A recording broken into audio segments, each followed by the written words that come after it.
Ukážem vám, ako si nastavujem sandálky ja. Takže ako prvé odlepím suchý zips a nechám ho voľne. Ako prvú nastavujem túto časť.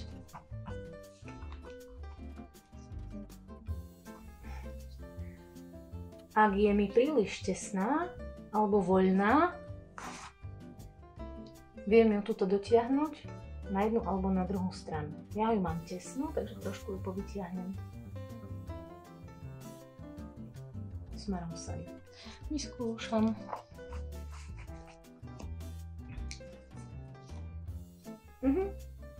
Teraz je trošku voľná.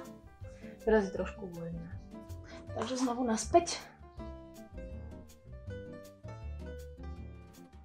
Tak. Vyskúšam.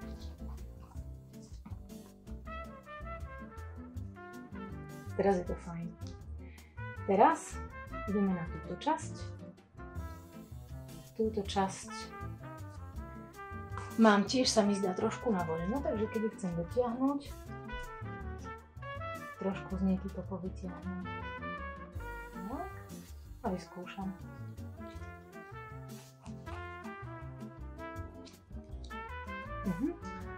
Teraz sa mi to zdá byť v poriadku.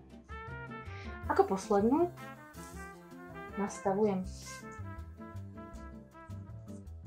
túto petu na suchý zips. Založím a ako môžete vidieť, nie úplne to sedí. Kto chce, aby mu úplne presne sedel suchý zips a nechce mať veľmi pritiahnutú alebo natesno dotiahnutú tú sandálku, tak to vie urobiť následovne. Z tejto strany, od konca vlastne, rozoberie tento popruh, vytiahne ho von a odtiaľ si vezme na úplne presne zalepený suchý zips trošku popruhu sem dozadu. Čiže s týmto kúskom sa dá nakoniec pracovať. Dopredu alebo dozadu, kam potrebujeme tú petu vlastne dať, tak aby nám suché zipsy sedeli presne.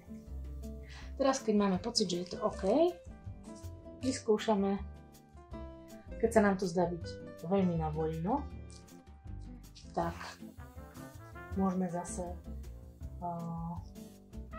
ubrať z tej pety a povytiahnuť to smerom hore. Znovu vyskúšame.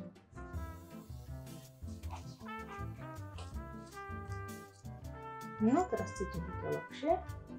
Čiže ak sme spokojní, založíme zase naspäť tento popruh na koniec a prevlečieme. Mne sa to už robí ťažko, lebo už to mám presne na mieru odstrihnuté, ale zvyknem tu nechávať takú dlhšiu rezervu presne kvôli tomu, aby sa tie sandálky dali presnejšie donastaviť.